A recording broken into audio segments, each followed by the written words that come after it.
Right, this is the second half now. We've really got. Yes, please, if you may. We'll go on from that. There's me now, going to America. Now, this is a true story, so I'm not telling you a lie. October the 4th was when I was leaving here to go to London, and they had a national train strike.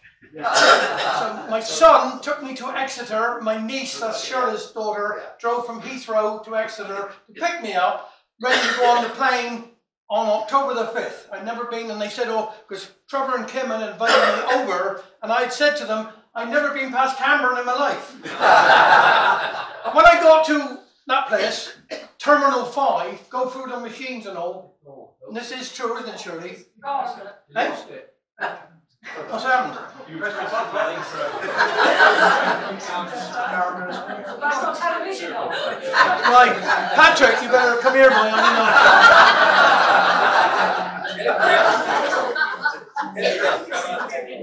Can you put it on? Drinking, Trevor. No, that's it. She'll put it up now. Strong cup of tea. Just press OK. No, she's on one. HMD3. Press OK. No. HMD3. There you are. Hang on. Got press OK. Oh, you've done it, right. Anyhow, I'm going in Terminal 5. I got took away in strip search for drugs. Do I look like a drug carrier? And I kept showing them my leg. They weren't impressed at all. And anyway, they didn't find the drugs. But I was taken away and you know. They put rubber gloves on. I had them as a souvenir. I got to say, as Alstine has quite rightly pointed out to me, that his CEO, when they had a service at St Alwyn's Church in memory of Rick, you know, his life and what he'd done, the CEO from Morgan Stanley came all the way over from America to St Alwyn's. That's how he was thought about and talked about and everything else. Right. We go on from there. This is like the Premier Inn. This is out in America. We've got a Premier Inn. There's, say, Trevor and me, and then there's Kim.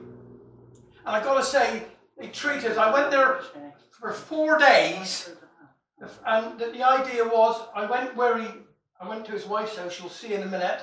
I spent a day with his wife, Susan. I spent a day down in Ground Zero where he worked.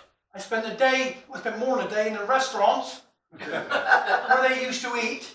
And I also spent a day walking around the walks and the ponds and all that Rick and Susan used to walk over summer's evening. And I felt it was so important to walk where he walked. And that was how I felt about it.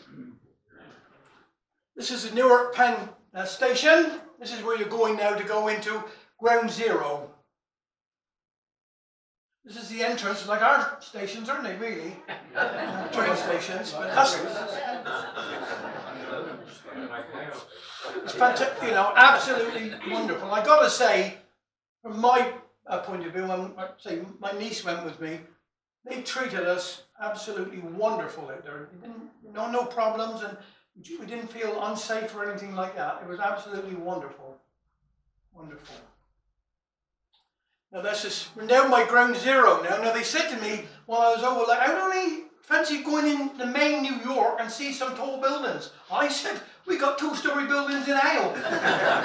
Why do I not go out and see the tall ones out there? But anyhow, look, you've got lifts going up the side of the building there. And this is one of the pubs with all the badges and all from all the responders on that specific day. It's an Irish pub, by the way. But, Ideal. There we are again. Well, it's up in the clouds, how can you see anything up there? This is the entrance from the station, as I said. Here we are going across, me and Trevor. And they actually paid for everything while we was out there. I mean, we paid for the flight and everything else, but the meals, Trevor and Kim treated us all the way through, and he actually paid for me to have a 5-hour guided tour in the museum. It was absolutely wonderful, wonderful. Escalator to ground zero. I haven't washed that coat either. Weighted down with the badges. You don't wear it anymore, though, do you? I put this in a bit of the architecture. It was absolutely fabulous what I saw out there. I mean, it just took my breath away. Really, it was really lovely. Now, when I went to, it was raining there. They did get rain out in America like we do.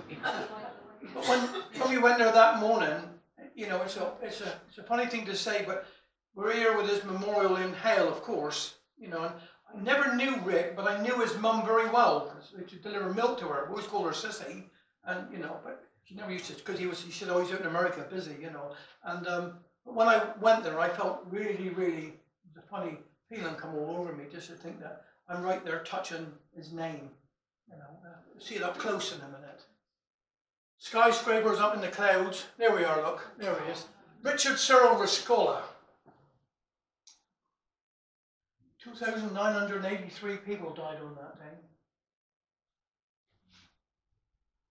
Here we are. Must have been, you know, I think it was very, what can I say, for Trevor and Kim to be there looking at the father's name, you know, it must have, and they'd never been into that museum. When we went in there, they didn't tell the people they were his children. They just went round as, just, you know, like me, just as a holiday maker type thing. They'd never been in there before. Trevor? Hello? Have they ever been to Ground Zero before? Yes, they've been there, but not when they went in the museum, because I said to, you know, oh, you could show us around. He said, we've never been in here. You know, so, and of course they paid for a guided tour. And people, this was sent to a lady in Hale somewhere that went to Ground Zero recently, and she put some Cornish, the White Rose, of course. All, you know, and then she sent it to me and said, you know, I thought that's lovely. That's what they do on their birthdays and anniversaries, etc., etc. This is what they do. I got to read some of this. I'm sorry about this, but they call them tridents from a north tower. They were fixed 70 feet below the ground. These were. Imagine, you know. And they had, I think there was 42 pillars in each tower, north and south tower. This is just across. Look, this is before I said they went down. I put that one in again. Note the plane on the top right hand corner 5 seconds before the North Tower went. There we are. 8:46. And another thing I'd say to a lot of people is, if you was late for work that day, you lived. Yes. People went in early, like a lot of people were dedicated. They were, you know, they went to work, and you just think, as you heard Susan say there, they get out at 4:40 in the morning. You know, to get out and make coffee so you can go work. You know, it's incredible, isn't it? You know, so, and that's that one again I said, because I haven't got not many duplicates. Now, I put this one in. No doubt most of them have seen or heard about the 9/11 and what all about the dust and everywhere else when it was coming down. And this was a photograph taken of a lady. But more people have died since 9/11 that were rescuers, first responders and all like this. More people have died because what was in the buildings must have been, you know, cancerous then. More people have died with lung, heart, liver than actually died on the day. And that's from the people that was in there saving all the other ones. So this is a mangled, that's part of it there as it was left. It's just looking down on it, you can see what it was all.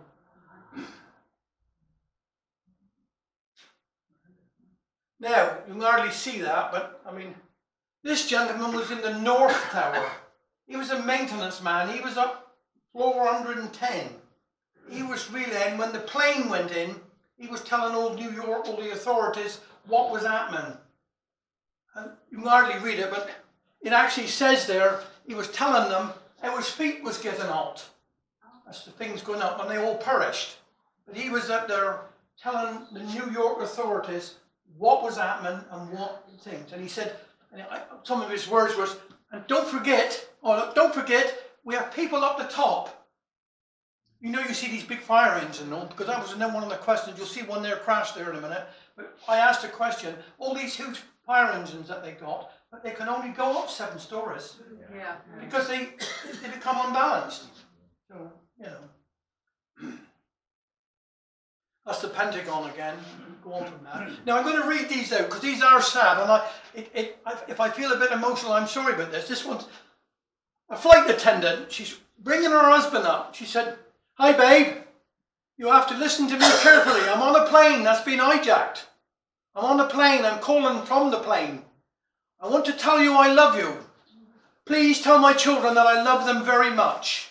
And I'm so sorry, babe. I don't know what to say. There's 3 guys. They've hijacked the plane. I'm trying to be calm. We turned around and I heard that there's planes being flown into the World Trade Center. I hope to be able to see your face again, baby.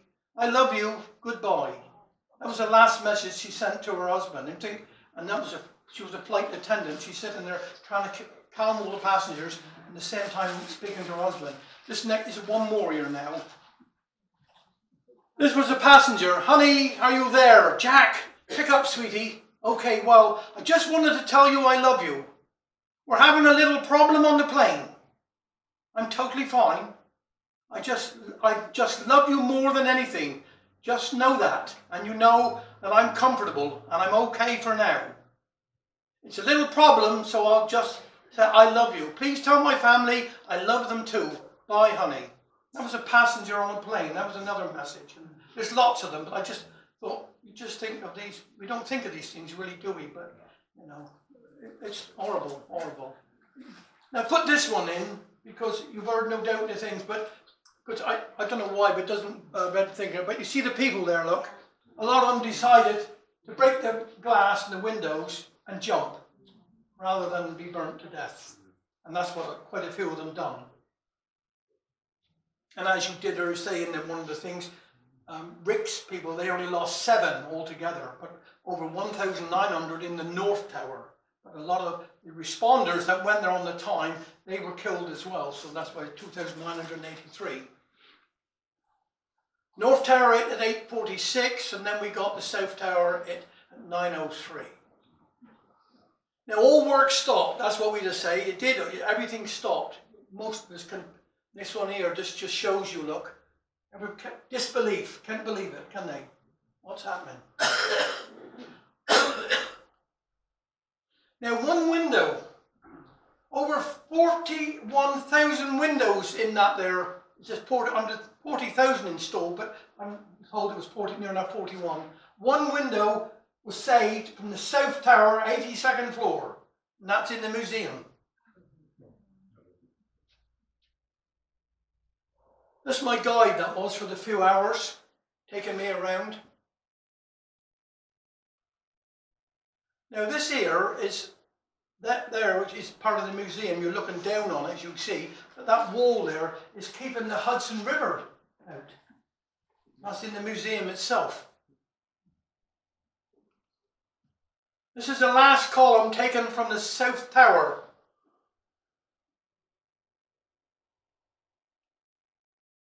Now this is a stairway. It's called Vestry Street Stair Remnant. That was all that was left. This is where a lot of people managed to get out. This was in the museum as well now. We come down, yeah, there we are. We come down that one, connected to the northern edge of World Trade Center Plaza. It was an escape route. But they dug that out of the rubble. That was still, you know, I mean, steps weren't all that good, but there we are coming down. Now, no day shall erase you from the memory of time. 2,983, they little coloured, like, well, what you get in your kitchen, little tiles and all, right? What a lot of people don't know is, behind that wall, is there's still, to this day, sifting through and finding DNA from people. You imagine from 2001 to now, they're still finding people. And it's in another building in behind that wall. And I think that's incredible, you know. Of course, they never found anything at all of Rick the Scholar. Nothing whatsoever. Now, this was the antennae. You saw the North Tower. That's the one that had the antennae. That was 300 feet in the air above the actual top of the tower itself. You put that in, look, there's a gentleman there, it's something like 10 foot in diameter when you look at it. It's incredible what they actually managed to save. You know, the elevators, I've already got that one there, look at that one there, look, and you can go back to that one. That's also bigger. In 1970, 1973, 1960 and 1970, that was the biggest motor in America in the world. And that was with the main one. They had 99 lifts in each tower. And this one, down the bottom, and it went, wow, I got a smile, 1,600 feet a minute. So you press the button, and if you weren't careful, it didn't stop me going through the roof, really. You would think 1,600 feet a minute. And that was that motor. And that's what they saved of it, you know. There we are, look at that. And as we know that once the plane's hit, the auxiliaries come in, all working. Of course, Rick wouldn't have none of that. He said nobody to go down in any lifts whatsoever. He had to go down 2 by 2. That's what they got there. The Twin Towers were the first skyscraper to employ a system of local and express elevators. As I said, you know, the first one would go up, 2 express cars traveled directly to the windows of the World Restaurant on the North Tower, and 2 went to the South Tower observation deck. So there, I said 99 motors on each. Incredible bit of them.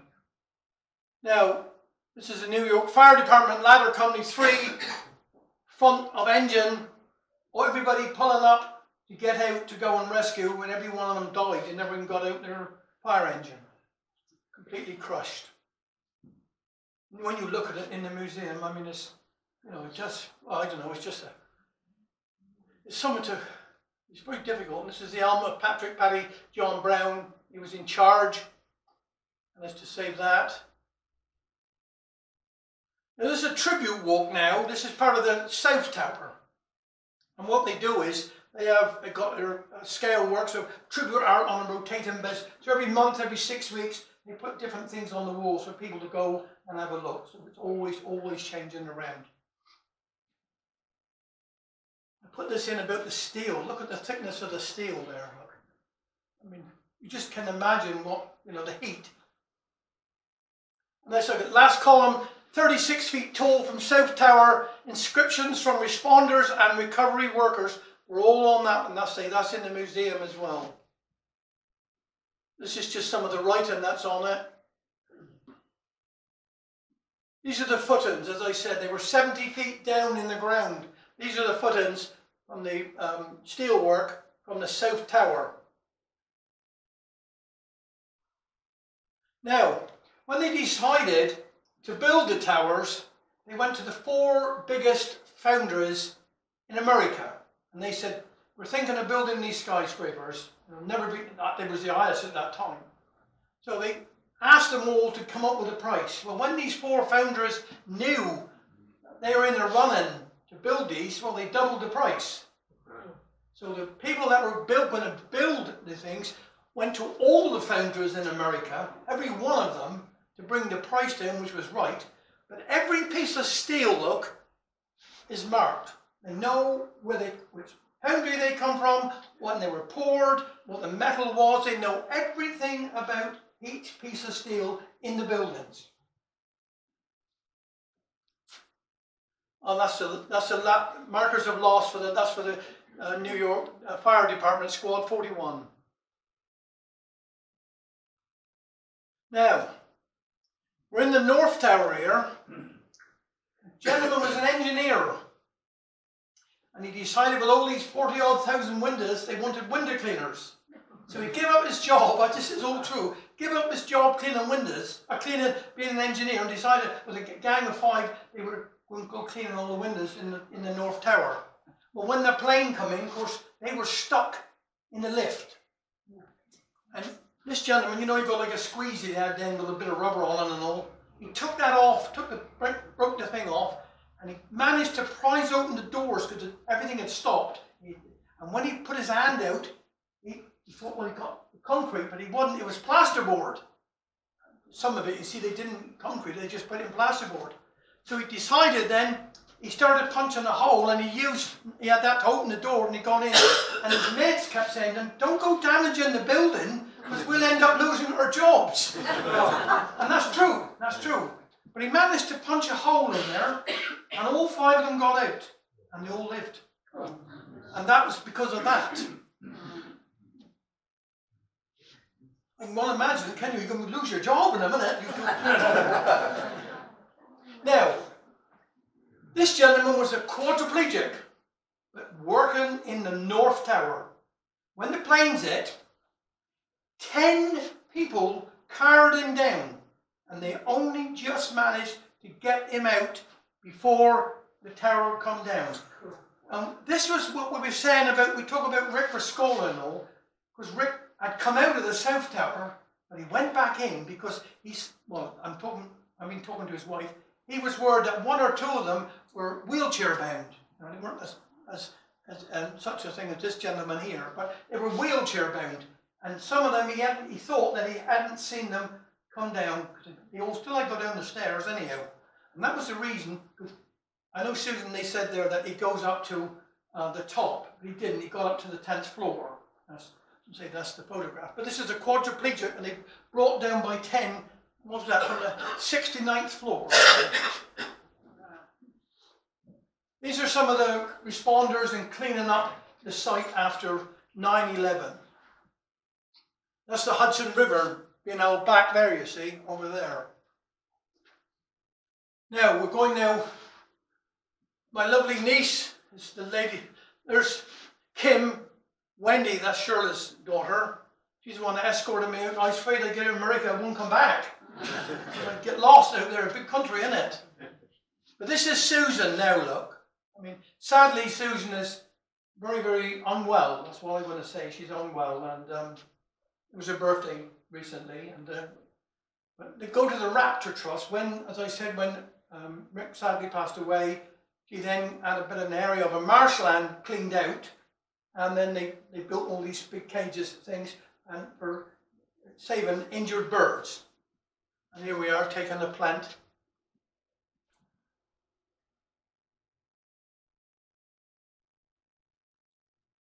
Is that upside down? No, we isn't upside down, is it? No.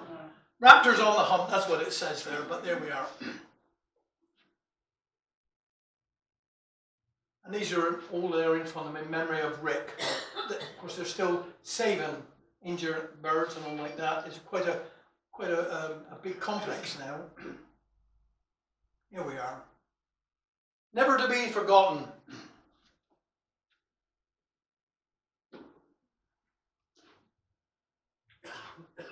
Cornwall in America, that's nice, isn't it, really? She was so delighted because I said to her lots of times, I can't go over there, it's too far, I can't swim. It's too far to swim, but I've got to say, when I got on this plane, you wouldn't know, it was, full up with people, but Wendy had sorted out, because I got a gammy leg, I had a seat that I could put my, it was quite nice, and I watched all their films. I don't watch no much TV, but Sarah Lancashire, that policewoman, yeah. Well, I managed to press it on one of the things, and I watched every episode all the way through. And when it was coming to the end, I was landing in New Jersey, which was quite nice.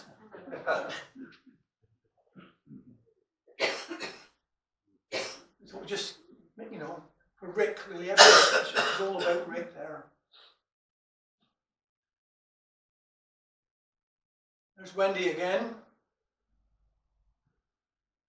Now, we made honorary members in the Raptor Trust as well, the people that worked in there. The lady was worried, looking at me, she had this mask on. I said, no, it's all right. I haven't come to rob the place.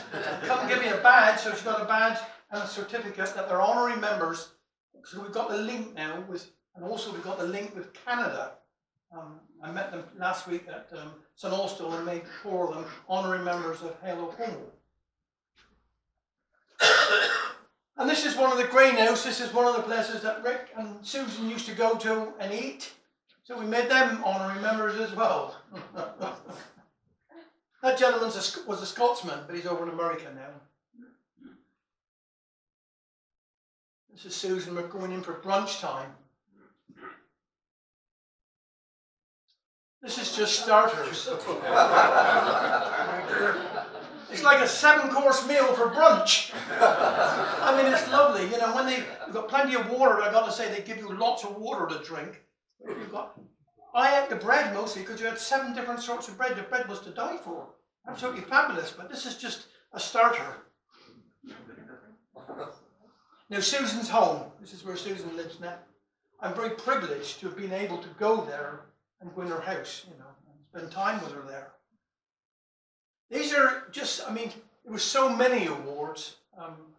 Well, it would take a long time.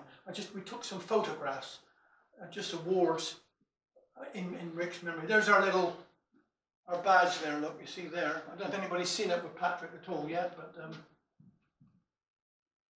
Rick the hero. Made into a film, as we said, Heart of a Soldier. What Susan was saying to me was, when I come over here, it's not to like show people, but she was word out in America, because like everywhere else, if you've got a lot of lovely stuff in a room somewhere, you're always thinking that somebody could break in, you know. So she don't advertise, they know who she is, but she don't advertise. It's down, go down some steps, it's like I call it a garage, but it's down there, you know, another room. Absolutely fabulous.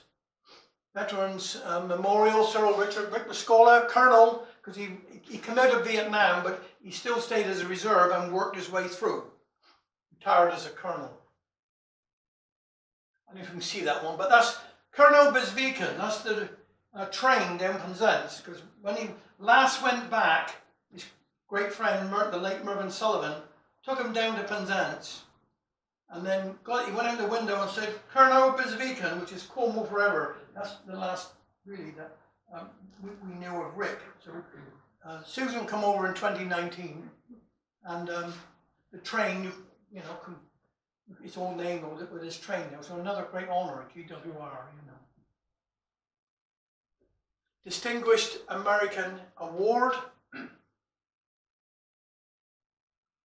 This is the last, I said, there it is there. I'm so, Jan, I said, let me have that there photo. So again, that lady that you saw walking earlier on was an executive going through the sliding doors. She's the lady that took the photo within 10 minutes before it all come down. Touched by a Hero, that's the book that was written by Susan Muscola. An Art of a Soldier, which I got that one there as well.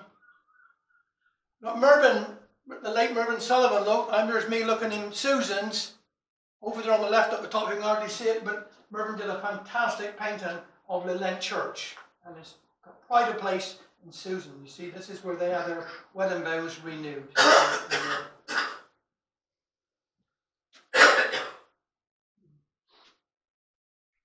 There's Susan again with the ALO Cornwall Society certificate and badge. Now, Trevor became an honorary member as well. Now, I was greatly honoured. Look, I got the 9/11 flag of honour, which is there. It's got his name on. I hadn't ironed it. Julie said to me, my wife's not very well tonight, but she sends her best wishes to you all, you know, but she's the one that makes the Congress tarts. And I've rung her since and she's okay. She's home resting.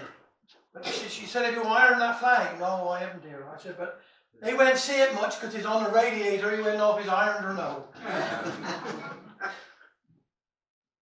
Kim became an honorary member as well. What a great, fantastic family. This is my niece, Wendy. We made her honorary member as well. She got to pay her dues up when she come back. And this is another relation of ours. Lisa, she became a member. I got pumpkin time. We're nearly at the end now. Pumpkin time, because out there they celebrate all these sort of things. Now, this is where Rick used to walk with Susan in different places, like a park like we got here. He said, I'm going to get you to meet somebody. The two people you can hardly see back there. I'm standing up there with Rick, with Trevor, sorry, and there's two people. And there was a lady come along, and she stopped, and she thought I was from Scotland. I said, no, we're down the other end, you know. But that's what she thought, but anyhow. She worked in the North Tower, And on that day, she had going to meet a Japanese delegation in up 101, in the floor 101. So that was above where the plane went in. And she said at 20 to 7 in the morning, they text her and said, with the Japanese, to be fair, if they say they're coming there, they'll be there on time. They said, we're late. We've cancelled the meeting today. Perhaps we meet tomorrow. And she never went to work. And she's, you know, when I was sort of standing to her and put her arm around, you know, and she said, you know, it's just fate, she said, but I would have been up there, you know. So I was delighted to, well, it sounds awful delighted to meet a survivor, but it was nice to see somebody that had actually been, you know, lost a lot of her friends as well, you see. Now, King Charles, look at this. This is out in America. I'm going to say, blow my own bit of trumpet here now, but I did work for the royal family 1968 to 1972 as a carpenter. I met the Queen and all of them anyhow. When I went over there to America, we went in the cafe that Rick and Susan used to go, and I said, oh, I know that man. And, you know, they was quite, he's looking at me. I said, here, I took out my phone and gave them some photos. I said, there, look, there's the Queen, let's fill out all the rest of them. So they was quite, but this is out in America. Fantastic. This is a few sweets. Rick's special place, there we are. I mean, I've never seen, when I got back on the plane on the Monday night and they said, well, because it's 6 o'clock out there, but it's 11 o'clock British time, so they serve, like after 3 hours, they serve a meal, you know, in flight. He said, well, we'll be around. I said, I've had enough for a fortnight. I just give me a glass of water. I don't want no more things. And I was only there 4 days. Look at this, look. And that's starters. Now, my friend there to eat like that man there, look. Oh, when we did go out, eat, I tell you what, you clear all the plates. I don't want to work from you. Who's filling that waistcoat? But isn't that lovely? You know, when you know, the food is, selection of bread, as I said, you always normally get about 7 selections of bread with your meal. Lots of, you see the water there, lots of water and all. We was treated like kings and queens, I can tell you that now. This was an old fire station. I think we're coming to the end now. Again, this was a restaurant now. Today is the 20th anniversary of the most evil day in American history. New York City, Shanksville, and the Pentagon. It rang all over America. We must never forget. We must always be on alert. Education is everything, and our schools should be teaching our children the meaning of what happened on 9/11 and to be prepared. My name is Susan Rescorla. My husband Rick lost his life on 9/11. He was Vice President of Security for Morgan Stanley in the South Tower. Rick had been preparing those working in the South Tower by drilling them for years, since the bombing in the basement of the South Tower in 1993. On this day, September 11, 2001, Rick was keeping his people calm by singing and talking to them with words like, "Today is the day to be proud to be an American. Tomorrow the world will be looking at you." After Rick had brought everyone out, he turned around and he went back into the towers. He followed the firemen to the top of the tower. They all lost their lives. Rick saved almost 3,000 people on that day. I would like to personally thank everyone who helped save lives in Manhattan on 9/11. The firemen, the police, first responders, the operators from the boat lift who brought people to safety to other ports, the civilian heroes who risked their lives to save others, and of course the officials in charge of Manhattan who did an incredible job keeping us safe. God bless them all. In 2008, I received a letter from a man named Roy Ray. He lived in St. Ives, near where my husband was born in Hale, Cornwall, UK. Roy was a poet, a sculptor, and an artist. He had read about Father Michael Judge and my husband, Rick, and how they helped so many. Roy had sculpted a piece called Evolution. On his sculpture was embedded footprints, cell phones, and typewriters. The sculpture was first shown in St. Peter's Church, near where the towers once stood. The sculpture is now a permanent piece in the 9/11 Museum. Roy and I stayed friends over the years. Many months ago, I found more information about Roy's work. There were his poems. I did ask Roy if I could read one of his poems for 9/11. He was very pleased. My friend Roy died a few months ago. His poem is entitled At Ground Zero. Thank you, dear friend, and thank you all for listening.